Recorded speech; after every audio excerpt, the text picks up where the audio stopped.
यो संविधानको चाहिँ घाँटी निमोट्ने काम चाहिँ यो सरकारले गरेको भनेर त्यसरी बुझ्नु पर्यो। बहुमत र अल्पमत कसको भन्ने जाँच संसदबाट हुनु पर्थ्यो। त्यो संसदै उल्टो चाहिँ जाँच्ने ठाउँै डिजल्भ गरिदिइसकेपछि रातारात चाहिँ तपाईँको त्यसलाई चाहिँ भङ्ग गरिदिइसकेपछि चाहिँ खेल खत्तम। घाँटी निमोठियो, संविधानको घाँटी निमोठियो। यसमा त उहाँले राजीनामा दिनु पर्दैन थियो भन्ने त कतैबाट चाहिँ पुष्टि नै हुँदैन नि। योभन्दा पहिला नै त्यसमा चाहिँ हामीले एकपल्ट प्रचण्डले अस्ति 27 गते सम्बोधन गरेको, वैशाख 27 गते सम्बोधन गरेको कुरालाई सम्झिनु। यद्यपि विपक्षी उपेन्द्र यादवले पनि प्रधानमन्त्रीलाई चाहिँ सम्बोधन गरेको कुराहरू हामीले सम्झ्यौँ। उहाँ कुन मुखले चाहिँ त्यो संसदमा आफूलाई चाहिँ विश्वासको मत माग्नुभयो होइन। यद्यपि संसदले उहाँलाई प्रधानमन्त्रीलाई चाहिँ सजाय दियो, हाम्रो विश्वास तपाईँलाई छैन किनकि तपाईँले यो संसद डिजल्भ गरिदिनु भयो। संसदप्रति तपाईँको विश्वासै छैन भने हामीले तपाईँलाई चाहिँ फेरि विश्वासको मत दिनुपर्ने भन्ने कुरा कहाँ रहन्छ भनेर प्रचण्डले विशेष गरी उठाउनु भएर उपेन्द्र यादवले पनि उठाउनु भएको विषय थियो। अबको नेपालको संविधान यो हुन्छ र यसलाई कार्यान्वयन गर्नको निमित्त राज्य व्यवस्था भनेको चाहिँ प्रत्यक्ष निर्वाचित कार्यकारीय राष्ट्रपतीय शासन व्यवस्था।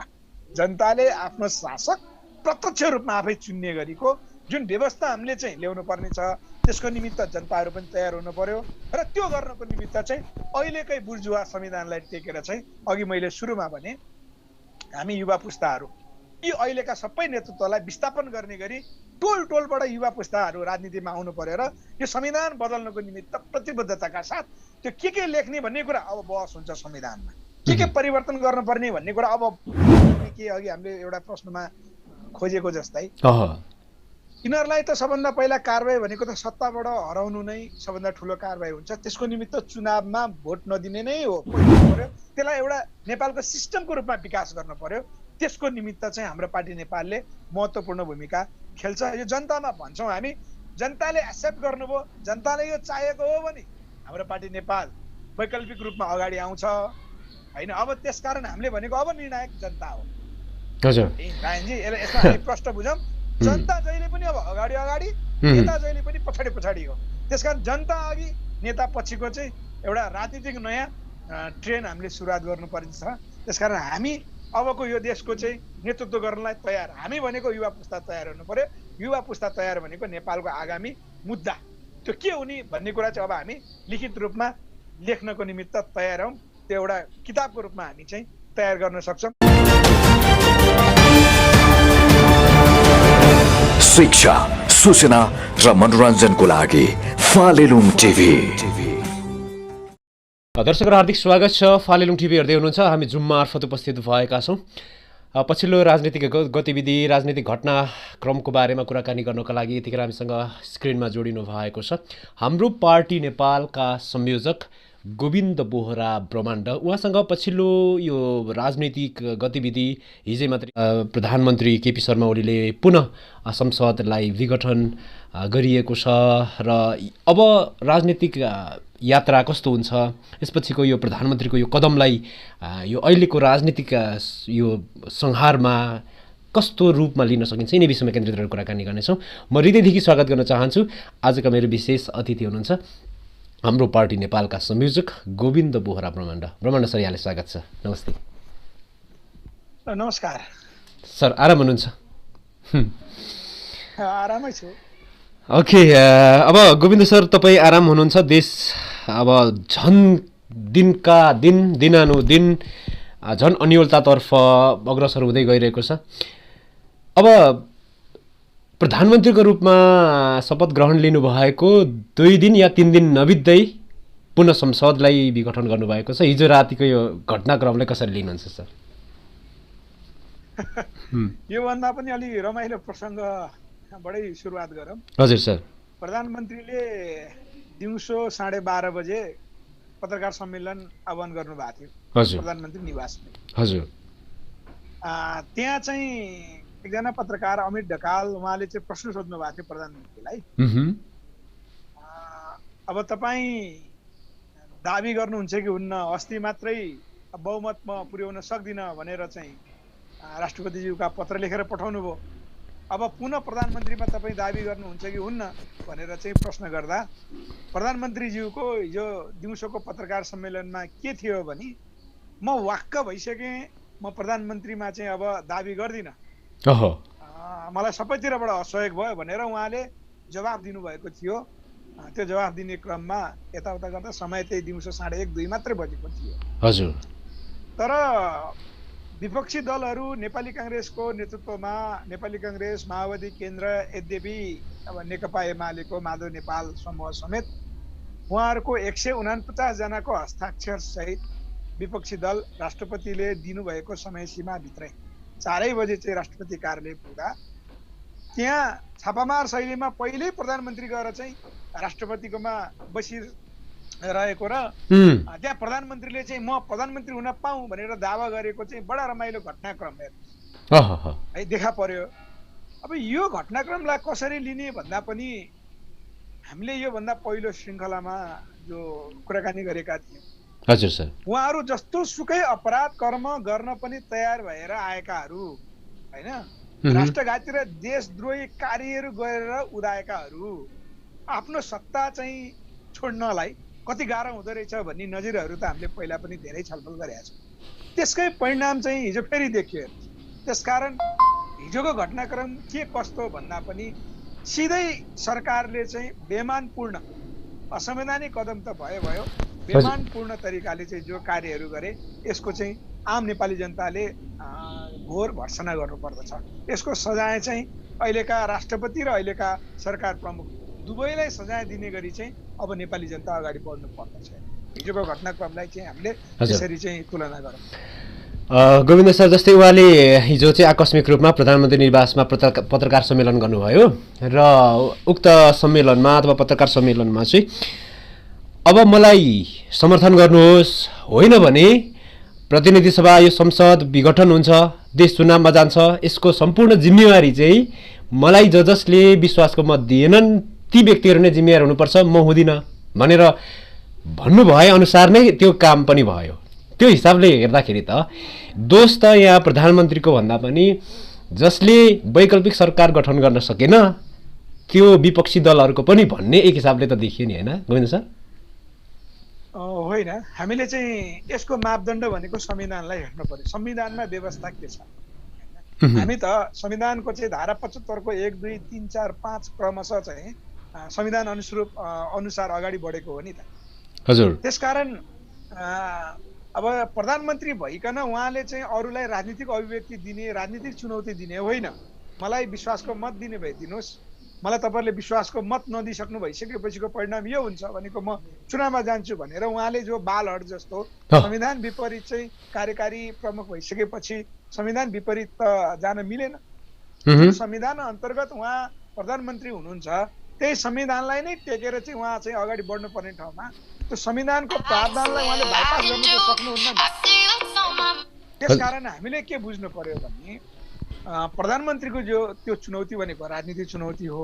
त्यो चुनौती चाहिँ सम्भवतः अब हुने चुनावमा चाहिँ उहाँले अरूलाई चुनौती दिए हुन्छ, होइन, चुनाव आइहाल्छ। तर हिजो जो पत्रकार सम्मेलनमा उहाँले भन्नुभयो यो सरासर प्रधानमन्त्रीज्यूको नियत गलत छ, उहाँको कालो नियत बोलेको हो भन्ने कुरा चाहिँ हामीले बुझ्नु पर्यो। हजुर, उहाँले त्यो चुनौती दिनुभएको कुरालाई कालो नियतको रूपमा हामीले लियौँ। यदि वैकल्पिक सरकार अथवा उहाँसँग मसँग 153 संसद छन् अनि विपक्षीसँग 149 मात्रै पुग्यो, स्वभावले पनि सङ्ख्यात्मक हिसाबले प्रधानमन्त्री नै माथि रहनुभयो, त्यो हिसाबले पनि स्वभावले अर्को वैकल्पिक सरकार गठन हुन नसकेको प्रधानमन्त्रीको रूपमा दाबी जो विपक्षी नेपाली काङ्ग्रेसका सभापति चाहिँ हाम्रो शेरबहादुर देउवाले दाबी गरे अनुसार पनि त्यो नपुगेको हिसाबले पनि स्वतः ऊ प्रधानमन्त्री नै अलिक माथि हो, अलि म सबल नै हरेक कुरामा भएँ भन्ने खालको एउटा दम्ब पनि हो कि या त्यो लगभग प्रक्रिया हिसाबले त्यही नै हुन्छ सर? राजनीतिक यो अब अल्टिमेटम 21 घन्टे अल्टिमेटम पछिको यो घटना चाहिँ होइन। हामीले फेरि पनि हाम्रो अगाडि बाटो भनेको संविधानको बाटो हो नि, किन हामी संवैधानिक सर्वोच्चतामा छौँ। हाम्रो प्रमुख भनेको संविधान हो। हजुर, संविधान भन्दा माथि कोही पनि छैन नि, हामीलाई संविधानले बाटो दिएको छ।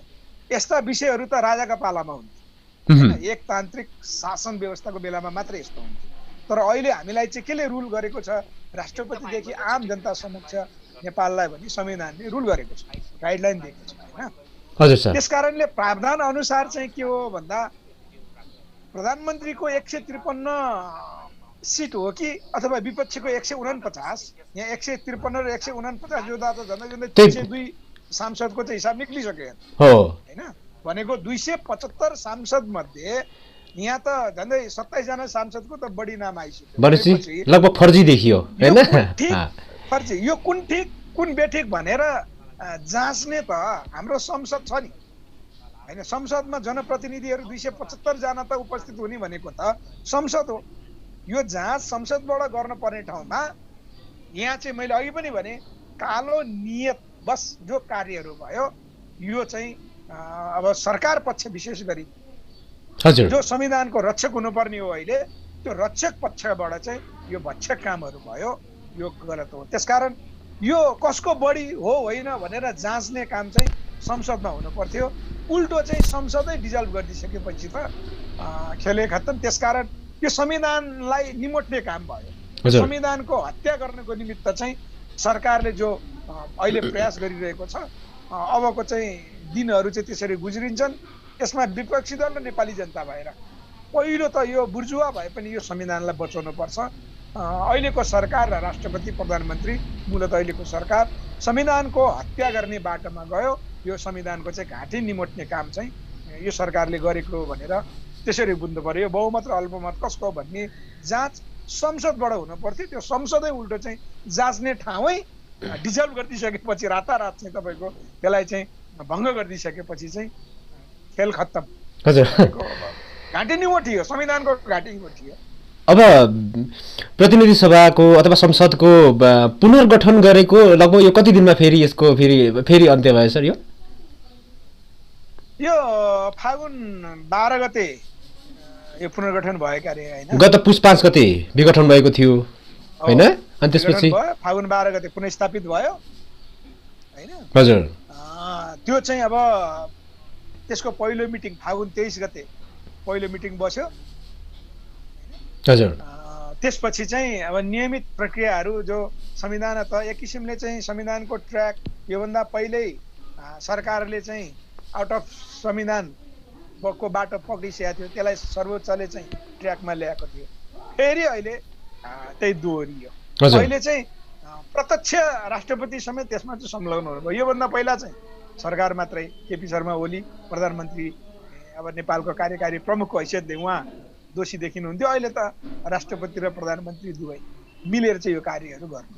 हजुर अब जब केही दिन अघि जब संसदबाट उहाँले अविश्वासको मत लिने बित्तिकै अथवा होइन विश्वासको मत गुमाउने बित्तिकै नैतिकताको आधारमा राजीनामा दिनुपर्ने हुन्थ्यो या हुन्न थियो? किनकि राजीनामा पनि नदिकन फेरि बार बार उहाँले चाहिँ प्रधानमन्त्रीकै दाबी गरिरहनु भएको छ। खासमा उहाँले नैतिकताको आधारमा चाहिँ राजीनामा दिनु पर्थ्यो कि पर्दैन थियो सर? के थियो, के छ यसमा प्रावधान चाहिँ? होइन, यसमा त उहाँले राजीनामा दिनु पर्दैन थियो भन्ने त कतैबाट चाहिँ पुष्टि नै हुँदैन नि। योभन्दा पहिला नै त्यसमा चाहिँ हामीले एकपल्ट प्रचण्डले अस्ति 27 गते सम्बोधन गरेको, वैशाख 27 गते सम्बोधन गरेको कुरालाई सम्झियो। यद्यपि विपक्षी उपेन्द्र यादवले पनि प्रधानमन्त्रीलाई चाहिँ सम्बोधन गरेको कुराहरू हामीले सम्झ्यौँ। उहाँ कुन मुखले चाहिँ त्यो संसदमा आफूलाई चाहिँ विश्वासको मत माग्नुभयो होइन। यद्यपि संसदले उहाँलाई प्रधानमन्त्रीलाई चाहिँ सजाय दियो, हाम्रो विश्वास तपाईँलाई छैन किनकि तपाईँले यो संसद डिजल्भ गरिदिनु भयो। संसद प्रति तपाईँको विश्वासै छैन भने हामीले तपाईँलाई चाहिँ फेरि विश्वासको मत दिनुपर्ने भन्ने कुरा कहाँ रहन्छ भनेर प्रचण्डले विशेष गरी उठाउनु भएर उपेन्द्र यादवले पनि उठाउनु भएको विषय थियो होइन। हजुर र उहाँमा प्रधानमन्त्रीमा नैतिकता हुन्थ्यो भने त सबभन्दा पहिला संसद पुनर्स्थापना हुने बित्तिकै फागुन 12 गते पछाडि नै उहाँले चाहिँ राजीनामा दिनु पर्थ्यो हेर्नुहोस् है। हजुर त्यति नगरिकन चाहिँ उहाँले आफूले हत्या गरेको संसदमा फेरि आफै गएर चाहिँ मलाई विश्वासको मत देऊ भन्ने प्रधानमन्त्री हामीले पायौँ भनेको मैले फेरि पनि स्मरण गराएँ। आफ्नो नेतृत्व मर्दाखेरि मारिँदाखेरि मदन भण्डारी हत्याकाण्डको प्रतिवेदनको विषयमा हामीले अस्ति पनि कुराकानी गऱ्यौँ। त्यो खोज नगर्ने शक्ति, प्रश्न उहाँहरूमाथि तेर्सिरहँदाखेरि त्यो नगर्ने शक्ति आज चाहिँ नैतिकताको कुरा उहाँहरूमाथि उठाउनु भनेको चाहिँ त्यो नेपाली जनताको लागि लज्जा हो, उहाँहरूको लागि लज्जाको विषय होइन। अब त नेपाली जनताले उहाँहरू जस्तो नेतृत्वमाथि चाहिँ सघाँ दिनको निमित्त नेपाली जनता अगाडि बढेनन् भने नेपाली जनताको लागि लज्जितको विषय हो। यो नेपाली जनताले बुझ्नु पर्यो। उहाँहरूले जति कुकर्म गर्नुपर्ने, जति अपराध गर्नुपर्ने र संविधानको हत्या गर्नलाई उद्धृत रहनुपर्ने कार्य गरिसक्नुभयो। त्यसकारण उहाँको कति नैतिकता छ भन्ने भन्दा नि अब नेपाली जनताले चाहिँ आफ्नो नैतिकता प्रदर्शन गर्ने बेला भयो। यस्ता कुपात्रहरूलाई चाहिँ सजाय दिएर नेपाली जनता चाहिँ अगाडि आउने आँट गर्नुपर्छ। अब यसको चाहिँ तुलना त्यतापट्टि एउटा हुन्छ राय। अब सजायको रूपमा त अब नेपाली जनताले अब अविश्वासको मत दिएर एक हिसाबले संसदबाटै सजाय त भइसकेको हो। अब नेपाली जनताले सजाय दिनको लागि भनेको अब आउने चुनावमा चाहिँ मत नदिनु नै हो, होइन सर? के हुन्छ यसमा? अब यो हाम्रो श्वेत बाटो त एउटा त्यही नै हो। किनभने यो संविधानले कम्तीमा नेपाली जनतालाई एउटा वातावरण दिएको छ। 62-63 को सबभन्दा ठुलो उपलब्धि यही नै हो। एउटा बुर्जुवा भए पनि संविधान पायौँ र नेपाली जनताले चाहिँ मारकाटको अब आन्दोलन गर्नु पर्दैन, हत्या हिंसाको चाहिँ आन्दोलन गर्नु पर्दैन, होइन। शान्तिपूर्ण तरिकाले चाहिँ चुनाव मार्फत यी गलत नेतृत्वहरूलाई हामीले चाहिँ विस्थापन गर्न सक्छौँ। एउटा बाटो त त्यही नै हो। त्योभन्दा बाहेक पनि चाहिँ नेपाली जनताले के नयाँ बुझ्नु पर्यो भने अब हामीले अहिले बाहिर हेर्दाखेरि हेर्नुहोस्, अब यो एमालेको मात्र कुरा होइन, एमालेको पार्टीको नेतृत्वको मात्र कुरा होइन। फेरि यदि एमाले गएर चाहिँ कङ्ग्रेस सरकारमा आएको भए पनि त आखिर नेपाली जनताको तत्कालको लागि त बोल्ने ठाउँ हुँदैन थियो। तर स्थिति त त्यही हो नि। भनेको विकल्प भनेको त अर्को पार्टी र अर्को नेता होइन। विकल्प भनेको यो व्यवस्थाको विकल्प हुनु पर्थ्यो, होइन। त्यसकारण यो व्यवस्थाको विकल्पमा नेपाली जनता चाहिँ अब तयार हुने कि नहुने प्रश्न यहाँ रहन्छ। यिनीहरूलाई सजाय दिने भनेको अब हामी आम युवा पुस्ता राजनीतिमा आउनुपर्छ भनेर जो अपिल गरिरहेका छौँ र नेपाली जनताले पनि चाहिँ हाम्रो आन्दोलनको नेतृत्वकर्ता चाहियो भनेर खोजिरहेको परिस्थितिमा यिनीहरूलाई सजाय दिने भनेको, चुनावमा हराउने भनेको भोट नदिएर अथवा भोट हालेर अर्को नेतालाई जिताउने होइन कि अब गैर राजनीतिक अहिलेसम्म जो गैर राजनीतिक व्यक्तित्वहरू छन्, जो नेपालको चाहिँ यो सारा संयन्त्रहरू परिवर्तन गर्न तयार हुनुहुन्छ, उहाँहरू प्रत्यक्ष रूपमा राजनीतिमा आएर चाहिँ यी अहिलेसम्मका राजनीतिक पार्टीका सबैजनाका नेतृत्वहरूलाई विस्थापन गर्नको निमित्त चाहिँ अगाडि बढ्नुपर्छ। त्यसपछि चाहिँ अनि अरू सजाय हामीले थप दिन सक्छौँ। अब केपी ओलीलाई चुनावमा हराउनु मात्रै अथवा नेकपा एमालेलाई चुनावमा हराउनु मात्रै चाहिँ सजाय हुँदैन।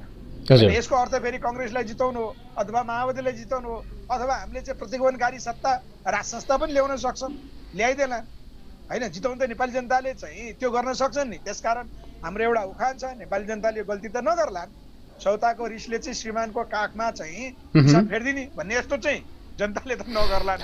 तर प्रतिक्रियावादी सत्ताले नि त टाउको उठाउँछ यही बेलामा। भन्नुको अर्थ अबको विकल्प यिनीहरूलाई सजाय दिने भनेको चाहिँ नेपाली जनता, आम युवा पिँढीहरू योजना सहितको चाहिँ राजनीतिमा आउनुपर्छ र उनीहरूले चुनाव जित्नुपर्छ। त्यसको निमित्त आम जनताले चाहिँ साथ दिनुपर्छ भन्ने कुरा चाहिँ सजायसँग हामीले त्यसरी तुलना गरेर हेर्नुपर्छ राजनीति। अब ब्रह्माण्ड सर, तपाईँहरू पनि एउटा नयाँ शक्तिको रूपमा हुँदै हुनुहुन्छ, जुन अहिलेसम्म जति पनि एउटा शक्तिमा रहेको पार्टीहरूको एउटा विकल्पको रूपमा तपाईँहरू पनि आइरहनु भएको छ। अब तपाईँहरूको मिसन चाहिँ के हुनसक्छ सर? अब तपाईँहरू पनि एउटा छुट्टै अलिकति अबको राजनीतिक यो संरचना, यो राजनीतिक पृष्ठभूमि अथवा राजनीतिक यो जुन एक प्रकारको परिवेश नै बिल्कुल परिवर्तन गर्नुपर्छ भन्ने नै तपाईँहरूको पनि उद्देश्य हो सर, होइन? अबको अहिलेसम्मको यो यसरी यो जुन एक प्रकारको जुन बखेडा, जुन एक प्रकारको यो आनातानी यो जति चलिरहेको छ, अब यसलाई चाहिँ निकासा दिन सक्ने खालको एउटा विकल्पको रूपमा तपाईँहरूको हाम्रो पार्टी नेपाल हुन सक्ने सम्भावना छ कि छैन? तपाईँहरूको के छ सर मिसन? होइन, हामीले त हाम्रो पार्टी नेपालको राजनीति गरिरहँदाखेरि हामी सत्तामा पुग्नुपर्छ भन्ने कुरा त स्वाभाविक भइ नै हाल्यो। हामी त्यो दावा गर्छौँ। हजुर, यो हाम्रो विषयमा भयो। पुरा यतिमा मात्र सीमित छैन। म केही नजिरहरू आज यहाँको फालेलुङ टेलिभिजन मार्फत आम दर्शक श्रोताहरूमा चाहिँ म राख्न चाहन्छु। प्लिज। मेरो हिजो बेलुका मात्रै म यहाँ घरमा बसिरहेको थिएँ। हजुर। बेलायतको लाउरे एकजना हुनुहुँदो रहेछ, उहाँ बागलुङ। हजुर हजुर। समथिङ अजय पुन, उहाँले अजय पुन भन्नुभएको जस्तो लागेको छ, समथिङ पुन हुनुहुँदो रहेछ। उहाँले बाटोमा चाहिँ एकजना भाइलाई भन्दै हुनुहुन्थ्यो राजनीति कुराकानी, अनि मैले पनि इन्ट्रेस्ट दिएर चाहिँ उहाँलाई भनेको थिएँ। उहाँले के भन्नुभयो भने यी अहिलेका नेताहरूबाट हुँदैन सर, यिनीहरूलाई त हामीले चाहिँ रूपान्तरण त गर्नुपर्छ।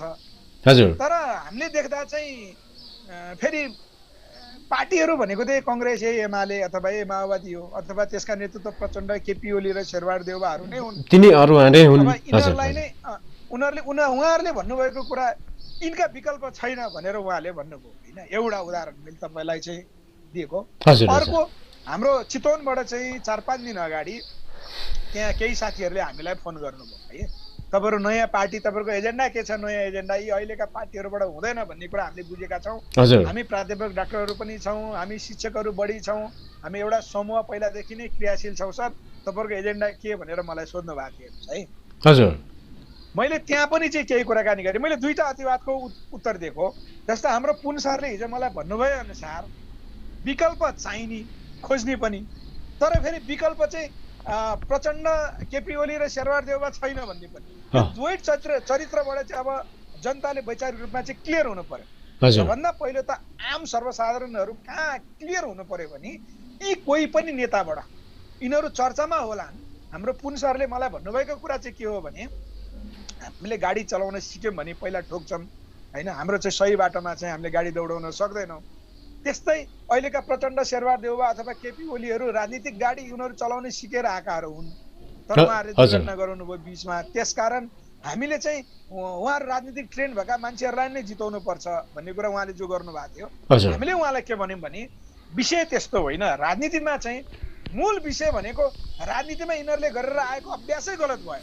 यिनीहरूले जुन गाडीहरू चलाउनलाई सिके त्यो गाडी सिकेको चाहिँ यिनीहरूले त्यो अवस्था भनेको नेपालमा त्यो गाडी चलाउन सक्ने स्थिति नै छैन होइन। भनेको नेपालको संविधान जो त्यो नेपाल विपरीतको संविधान भइसकेर उनीहरूले गरेको राजनीतिक अभ्यास नेपालको लागि त्यो सुइटेबलै हुँदैन भने अनि उनीहरूलाई हामीले नेतृत्व मान्न हुँदैन भनेर मैले अमर पुञ्जीलाई भने। हेर्नु त्यस्तै चितवनका साथीहरूले के भन्नुभयो भने तपाईँहरूको राजनीतिक एजेन्डा के भन्नुभयो। मैले उहाँहरूलाई के भने हाम्रो पार्टी नेपालको राजनीतिक एजेन्डा तपाईँहरूले भन्ने भन्दा पनि सबभन्दा मूल कुरा हामीले बुझ्नु पर्यो, हाम्रो संविधानमा सबभन्दा ठुलो त्रुटि भनेको नेपालको आगामी राष्ट्रिय नीति छैन। नेपालको मार्गचित्र भनेको राष्ट्रिय नीतिको रूपमा हुनु पर्यो। त्यो संविधानमा नेपालमा अब 10 वर्षपछि के हुने, 20 वर्षपछि के हुने, 50 वर्षपछि के हुने र 100 वर्षपछि नेपाललाई कस्तो बनाउने भन्ने एउटा क्लियर पिक्चर जुन हामीले घर बनाउँदाखेरि चाहिँ उदाहरण लिन सक्छौँ।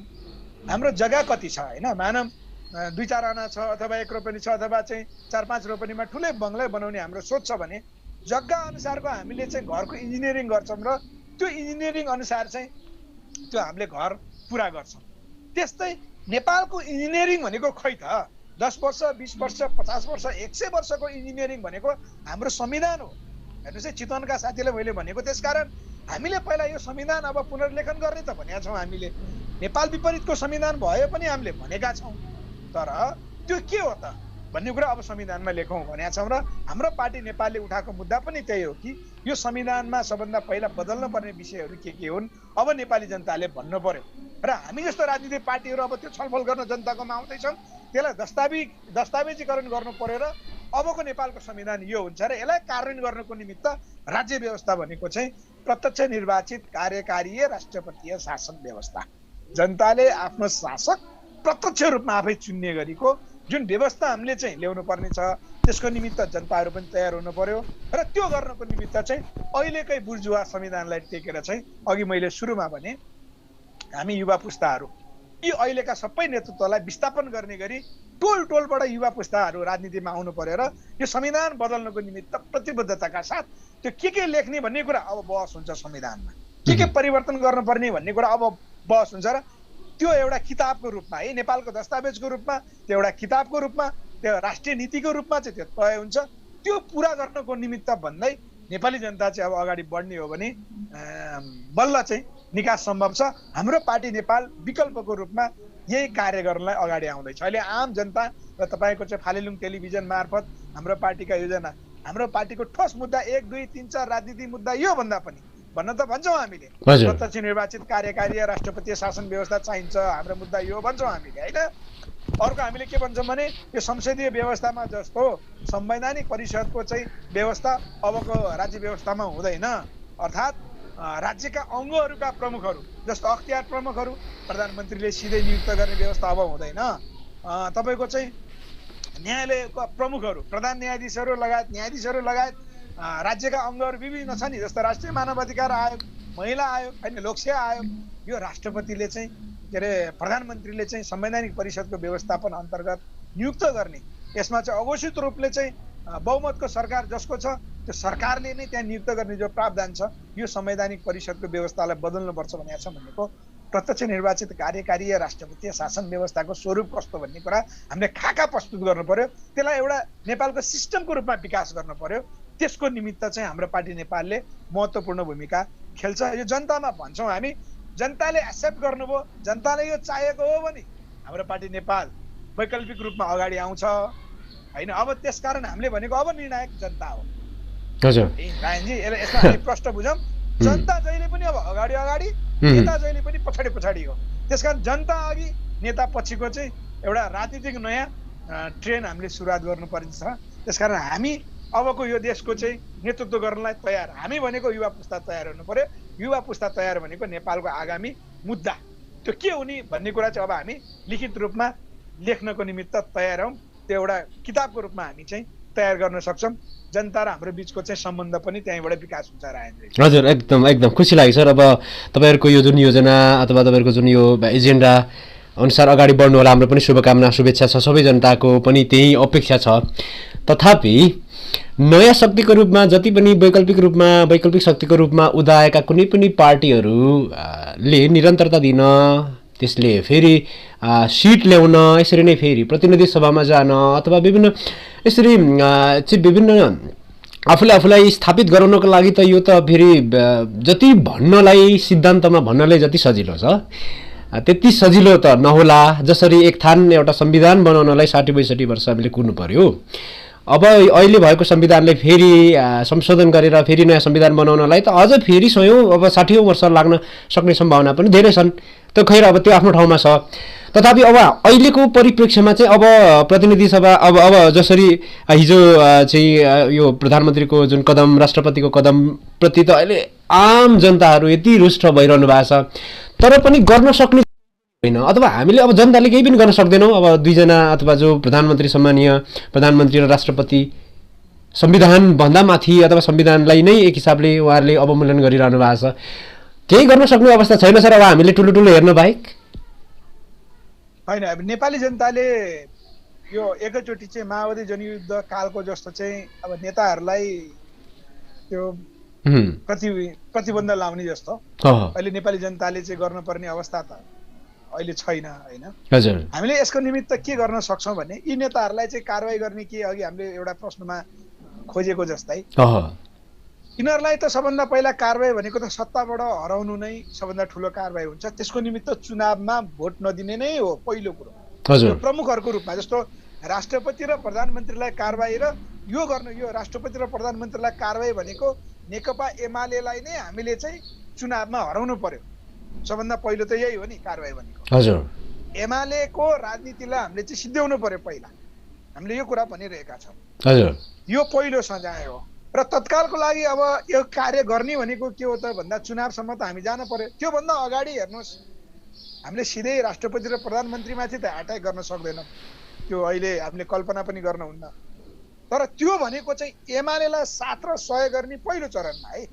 एमालेलाई साथ र सहयोग दिनेहरू को हुन् त? जस्तो हाम्रो गाउँसम्म छन् तिनीहरूका साधारण कार्यकर्ता र एमालेलाई भोट दिने त तपाईँ हाम्रा दाजुभाइहरू हुन्, तपाईँ हाम्रै नातेदारहरू हुन्, तपाईँ हाम्रा साथीभाइहरू हुन्।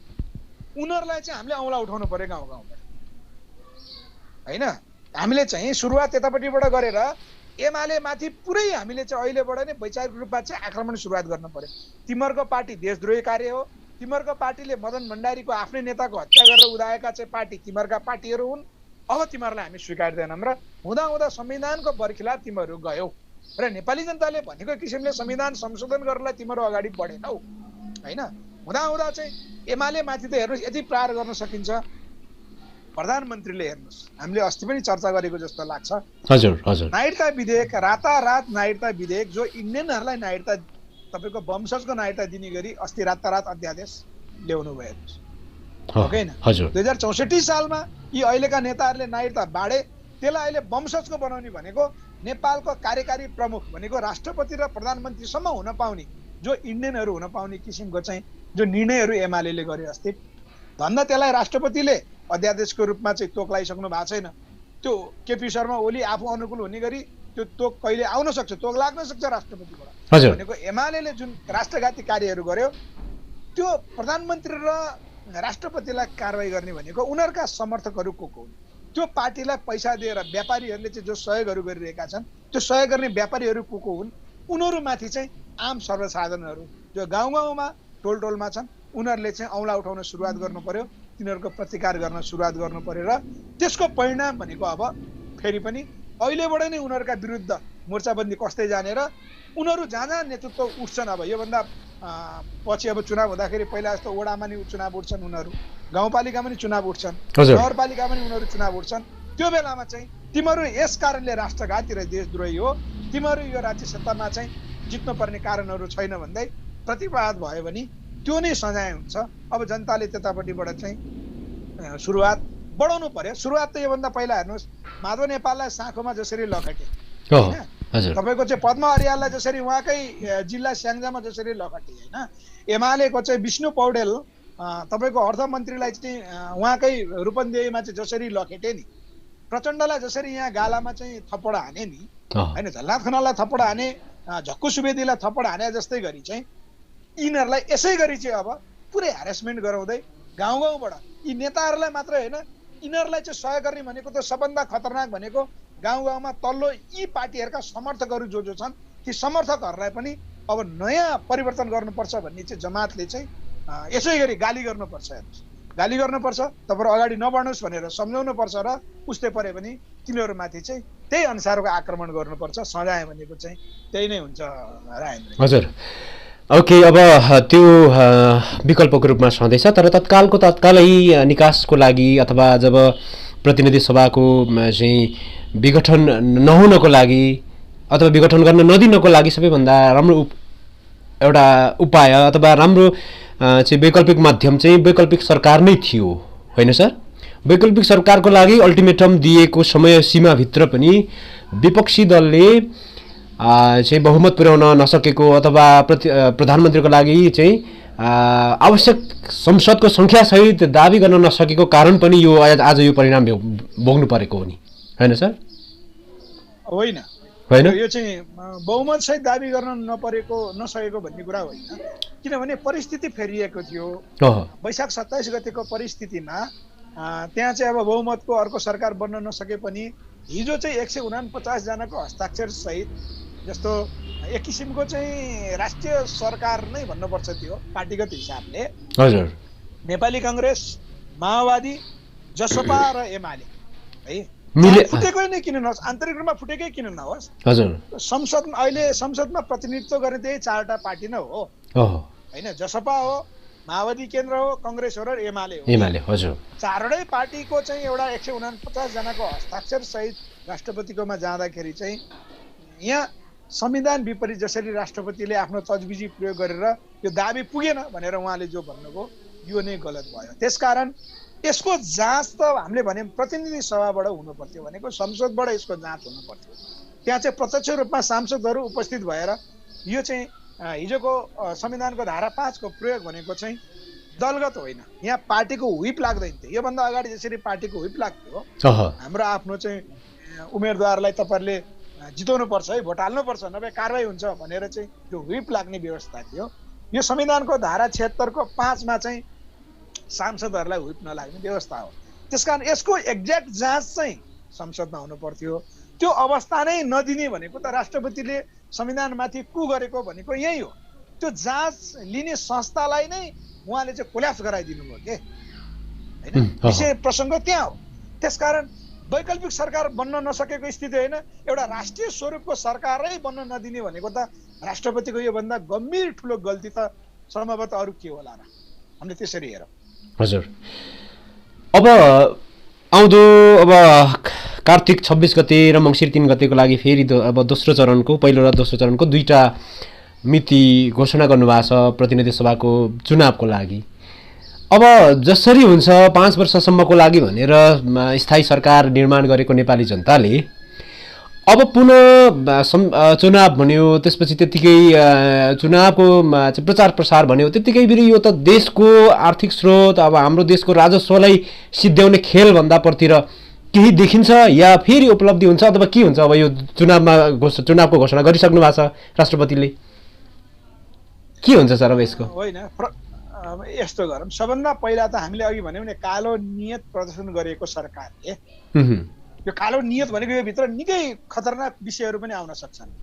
जस्तो सबभन्दा डर त अब कहाँ हुन सक्छ भने प्रतिगामी तत्त्वहरू जो एकात्मक राज्य सत्ताका पक्षधर हुन्, राजतन्त्र नेपाली जनताको चाहिँ सबभन्दा अवरोधको रूपमा रहेको राजतन्त्रलाई हामीले फालेको थियौँ 62-63 पछि। त्यो शक्तिले टाउको उठाउन सक्ने अवस्था अब रहन्छ। त्यो अवस्था चाहिँ कसले सिर्जना गरे त भन्दा यो सरकारले सिर्जना गरे हेर्नुहोस्। हामीले त्यहाँ बुझ्नु पर्यो एउटा। र अर्को मलाई के लाग्छ भने त्यो अब कार्तिक र मङ्सिरमा जो चुनावको घोषणा भएको छ, सम्भवतः फेरि पनि अदालतमा चाहिँ हाम्रा कानुनविदहरूले त भनिसक्नु भएको छ यो संविधान विपरीत कामहरू गर्न पाइँदैन, राष्ट्रपतिले संविधानभन्दा माथिबाट निर्णय लिन पाइँदैन भनेर उहाँहरूले जो कुरा भनिरहनु भएको छ, फेरि पनि अदालतमा त जान्छ यो विषय। अदालतले फेरि पनि के निर्णय गर्छ भन्ने कुरा त छ होइन। सम्भवतः यो चुनावको प्रक्रिया अदालतले चाहिँ रोक्छ भन्ने हामीले अहिले अनुमान लगाउन सक्छौँ। संविधानभन्दा बाहिर त जान सक्दैन। फेरि यसको कालो नियत, यो सरकारको कालो नियत अर्को कहाँ देखियो भने यो कोरोनाको यत्रो कहर छ, कोरोनाको व्यवस्थापनमा एउटा नेपाली जनताले चाहेको भ्याक्सिन पहिलो डोज लगाइसकेको, दोस्रो डोज लाउन नसकेको परिस्थितिमा सरकारको त्यतातिर ध्यान छैन। तर चुनाव छ भनेको इन्डियाको मात्रै हामीले हिजोको रिपोर्ट हेर्ने हो भने त्यहाँ जुन जुलाईसम्म चाहिँ दैनिक कोरोनाको असर हामीले 20,000मा झार्ने भनेर उनीहरूले आफ्नो आँकडा प्रस्तुत गरिरहँदाखेरि नेपालको त्यस्तो आँकडा केही पनि छैन।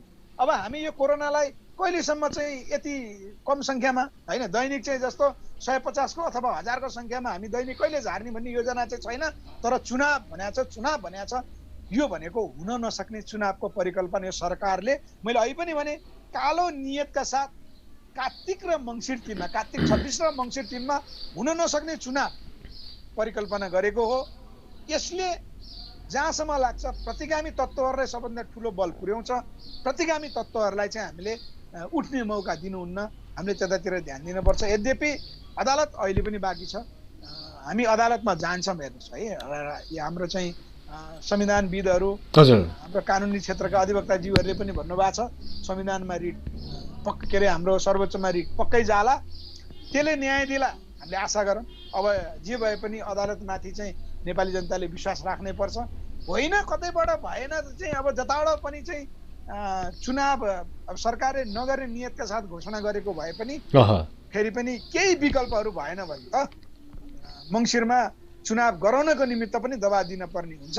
त्यस अवस्थामा चाहिँ हामी नेपाली जनता अगाडि बढ्छौँ। अब चुनाव गराउनेतिर अदालतले कुनै एउटा परिवेश त्यस्तो बनाइदिएन, संविधानभन्दा प्रतिकूलै फेरि पनि अदालत पनि गयो भने चाहिँ मङ्सिरसम्ममा चुनाव चाहिँ नेपाली जनताको पक्षमा आउने गरेको तयारी थाल्नुपर्छ।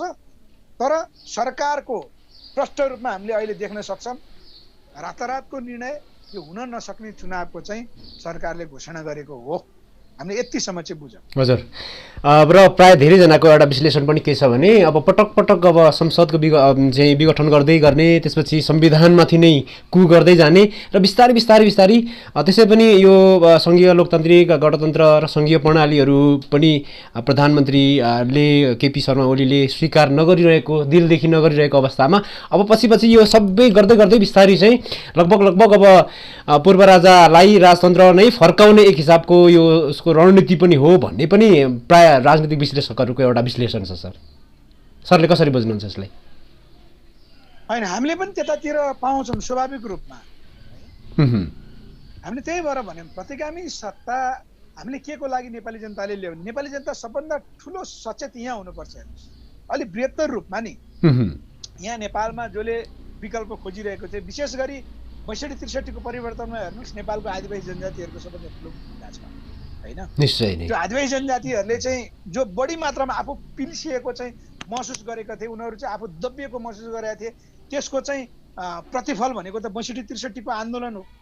फेरि पनि विशेष गरी आदिवासी जनजातिले यो कुरा बुझिदिनु भयो र प्रतिगामी सत्ताले रोक्न सक्यौँ भने चाहिँ कम्तीमा पनि हामीले योभन्दा अगाडि अग्रगामी कदम चाल्न सकेको हुन्छ र पक्कै पनि विश्लेषण अहिले के गर्न सकिन्छ भने यो नियत कालो राखिसकेपछि सम्भवतः अब सरकारले यो सङ्घीय लोकतान्त्रिक गणतन्त्रलाई नै यो संविधानलाई त हामीले पुनर्लेखन त गर्नुपर्छ, जनताले भनेका अनुसार संशोधन त गर्नुपर्छ, तर प्रतिगामी सत्ता नै आउने गरी यो भनेको चाहिँ फेरि पनि यहाँ विशेष गरी दक्षिण भारतले चाहेको राजनीतिक अवस्था सिर्जना गर्नको निमित्त होइन यो सरकारले चाहिँ बढी दक्षिण भारतको लाइनमा काम गरेको हामीले चाहिँ अनुमान किन गर्न सक्यौँ भने यही सरकारले पारित गरेको जुन लिम्पियाधुरा सहितको नक्सा र त्यो नक्सा समेटिएको चाहिँ पाठ्यक्रमै लागू गर्न सकेन हेर्नुहोस् हजुर होइन।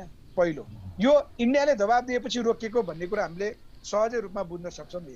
अर्को नागरिकता विधेयक जो नेपाललाई फिजीकरण गराउने भनेको इन्डियनहरूलाई लाखौँ लाख इन्डियनहरूलाई नेपालमा नागरिकता दिएर अहिले राष्ट्रको प्रमुख इन्डियनहरूलाई बनाउने जो तौर तरिकाहरू अप्नाइरहेछ त्यो भनेको नागरिकता विधेयक मार्फत त्यो निर्णय गर्ने यो सरकार छ भने हामीले के बुझ्नु पर्यो भने यसको भित्री पाटाहरू भनेको इन्डियाको लाइनमा नेपाल अगाडि बढिरहेको छ। यो भनेको नेपालको चाहिँ आदिवासी जनजातिहरू सम्पूर्ण रूपले अब यो नेपालको राष्ट्र सबै हामी इन्डियाको गुलाम हुने हौँ। यहाँ आदिवासी जनजातिको अधिकारदेखि लिएर हाम्रो भूगोल, हाम्रो राष्ट्रको परिचय र हामीले आफ्नोले अप्नाइरहेको चाहिँ धर्म, संस्कार, संस्कृति औपचारिक रूपमै नष्ट हुन्छ र इन्डियाको अधीनस्थ राज्य हुन्छ। त्यतातर्फ राज्य उन्मुख छ भन्ने कुरामा चाहिँ दुई मत छैन। त्यसलाई चाहिँ अघि हामीले भनेको जस्तो अब राजनीतिक रूपान्तरणमा आम नेपाली जनता आउनु पर्यो। म विशेष गरी आदिवासी जनजाति जो नेपालको चाहिँ परिवर्तनका पक्षधर हुन् उहाँहरूलाई अपिल गर्छु, उहाँहरूको बल पनि पुग्छ, उहाँहरूको शक्ति पनि पुग्छ। हेर्नुहोस् म चाहिँ विशेष गरी उहाँहरूलाई अपिल गर्छु। हस्, यो बिहानी बहसमा उपस्थित भइदिनु भयो सर, आफ्नो महत्त्वपूर्ण कुराहरू सेयर गरिदिनु भयो। वर्तमान अब राजनीतिक यो परिवेश परिप्रेक्ष्यमा आफ्ना महत्त्वपूर्ण कुराहरू सुनाइदिनु भयो। सरसँग हामी फेरि श्रृङ्खलाबद्ध जोडिँदै जानेछौँ। यो महत्त्वपूर्ण समयको लागि सरलाई धेरै धेरै धन्यवाद छ सर। हस्, यो बिहानी श्रृङ्खलामा मैले यहाँलाई हाम्रो पार्टी नेपालको तर्फबाट धन्यवाद दिँदै आम दर्शकहरूलाई, फालेलुङ टेलिभिजन हेरेर बसिरहनु भएका आम दर्शकहरूलाई म के भन्न चाहन्छु भने अहिले हामीले जति एउटा अन्तर्क्रिया गऱ्यौँ तपाईँ हामी बिच, हजुर, यदि यो सरकार मुखले भनेको मान्दैन, नेपाली जनताले भनेको मान्दैन भने हाम्रो एउटा उखान छ होइन, बाघको भूत लातले तलाउनु पर्छ। त्यो लातले पनि मानेन भने चाहिँ त्यो लात र बात नमान्ने यो सरकारका विरुद्ध हाम्रा खुडा खुकुरी हतियारहरू सबै बाँकी छ। त्यसलाई उठाउनको निमित्त चाहिँ आम नेपाली जनता तयार हुनुपर्छ भन्ने मानसिकता पनि बनाऊँ है। यो अहिलेको चाहिँ राजनीतिक जुन नेतृत्वहरूलाई चाहिँ जसरी हुन्छ परास्त गर्न सक्नुपर्छ भन्ने मान्यता चाहिँ बोकौँ, नेपाललाई लिड गर्न सक्छौँ। हामी हारिहाल्नुपर्ने यो प्रतिक्रियावादी सत्ता चाहिँ आइहाल्नु पर्ने, भोलि राजा ज्ञानेन्द्र, पूर्व राजा ज्ञानेन्द्र जो थिए उनले सम्बोधन गरे भने नि अब सिद्धियो भन्ने कुरा होइन। यिनीहरूलाई तलाउने शक्ति चाहिँ छ, मात्र हामी चाहिँ अब सङ्गठित हुन बाँकी छ। यो सङ्गठन गर्ने काम चाहिँ तपाईँको फालेलुङ टेलिभिजनले पनि विचार मार्फत जनतालाई जो एउटा चेतना दिइरहनु भएको छ, राजनीतिक अन्तर्क्रियाहरू गराइरहनु भएको छ। म तपाईँलाई अन्तिममा अपिल गर्दै म बिदा भएँ। तपाईँले अर्को चरणमा चाहिँ पब्लिकलाई पनि है, आम जनताको पनि राय सुझाव लिएर के छ तपाईँहरूको चाहिँ यो जुम आइडी सबैलाई सार्वजनिक गरेर उहाँहरूको राय सुझाव लिनुहोस्। गाउँ गाउँमा भएका चाहिँ व्यक्तिहरूको राय सुझाव लिएर प्रस्तुत गर्नुहोस्। उनीहरूको सुझाव के छ, यसको विरुद्ध के भन्न चाहनुहुन्छ। जस्तो हामी त राजनीतिक नेतृत्व भयौँ, हाम्रो आवाज जनतामा गयो होइन, अब जनताको पनि बुझाइ के छ त भन्ने कुरा चाहिँ तपाईँहरूले लिएर त्यो प्रसारण गर्नुहोस् र पूर्व मेचीको कुरा पश्चिम महाकाली पुर्याउनुहोस्, पश्चिम महाकालीको कुरा पूर्व मेचीमा पुर्याउनुहोस्, तराईको कुराहरू हिमालमा पुर्याउनु, हिमालका कुराहरू तराईमा पुर्याउनु। यसले नै राष्ट्रिय एकता बलियो बनाउँछ भन्दै फालेलुङ टेलिभिजनलाई हाम्रो पार्टी नेपालको तर्फबाट र म स्वयं ब्रह्माण्डको तर्फबाट हार्दिक धन्यवाद। धेरै धेरै धन्यवाद सर। हस्, नमस्ते। नयाँ नयाँ सामग्रीको लागि कृपया हाम्रो च्यानललाई सब्स्क्राइब गरिदिनुहोला र त्यसपछि आउने बेल बटनलाई क्लिक गरिदिनुहोला।